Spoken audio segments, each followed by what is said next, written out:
এরপরে প্রশ্ন করেছেন আরবি হাবিবুল্লাহ বাসার রাজন, আপনি লিখেছেন জিন্স প্যান্ট নাভির উপরে না উঠালে কি গুনাহ হবে? ভাই রাজন, জিন্সের প্যান্ট যখন আপনি পরবেন তার উপরে যদি আপনার গেঞ্জি বা শার্ট ইত্যাদি থাকে তাহলে ওইটা নাভির নিচে থাকলেও সমস্যা নেই। তবে হ্যাঁ, নাভি থেকে হাঁটু পর্যন্ত একজন পুরুষ তার এই সতরটা তাকে ঢেকে রাখতে হয়। সো কোনো না কোনোভাবে ঢেকে রাখতে হবে। এখন প্যান্ট যদি নিচে থাকে তাহলে তার উপরে শার্ট আছে, তো শার্টে ঢেকে রাখছে, তাহলে সেটা যথেষ্ট হবে আপনার জন্য। যদি শার্ট না থাকে, গেঞ্জি না থাকে, শুধু প্যান্ট পরা থাকে এবং সেটা নাভির নিচে যায়, তাহলে সেক্ষেত্রে সতর উন্মুক্ত করার যে গুনাহ সে গুনাহ হবে।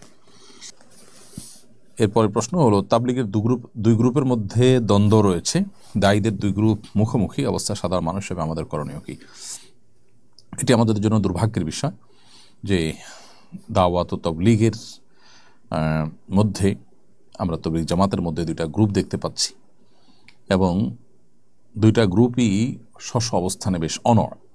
এর মধ্যে কখনো কখনো আমরা মারামারির ঘটনাও দেখেছি, খুবই দুর্ভাগ্যজনক অধ্যায়।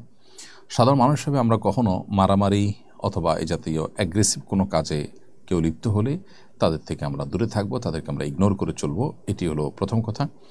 দ্বিতীয়ত হলো, এই দুটি গ্রুপের মধ্যে তুলনামূলক কারা হকের কাছাকাছি,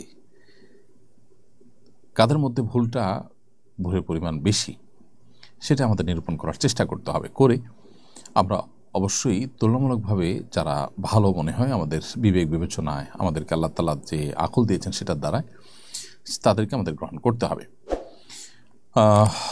এর পাশাপাশি আমাদের লক্ষ্য রাখতে হবে যে দুইটা গ্রুপ, বিবাদমান দুইটা গ্রুপকে এক করার কোনো সুযোগ, কোনো উপায় যদি থাকে তাহলে সেই পথটা আমাদের অবলম্বন করতে হবে। কোনো অবস্থাতেই মুসলমানদের মধ্যে বিবাদমান দুটি গ্রুপের মধ্যে আগুন জ্বালানো, তাদের মধ্যে বিবাদকে আরও বাড়িয়ে দেওয়া বা তাদের মধ্যে ঝামেলা বৃদ্ধিতে কোনোভাবে ভূমিকা পালন করা, এগুলো উচিত নয় একজন মুসলমানের জন্য।